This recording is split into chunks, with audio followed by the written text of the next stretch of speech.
The GIZMOS sex toy shop and wellness product store in Calangute, Goa was shut down by Calangute Panchayat after the uproar in the media.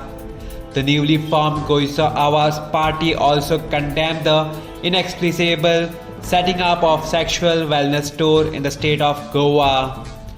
GIZMOS, a sex toy and wellness product store, was launched on February 14 and was said to be India's first legal sex shop according to Vice.com.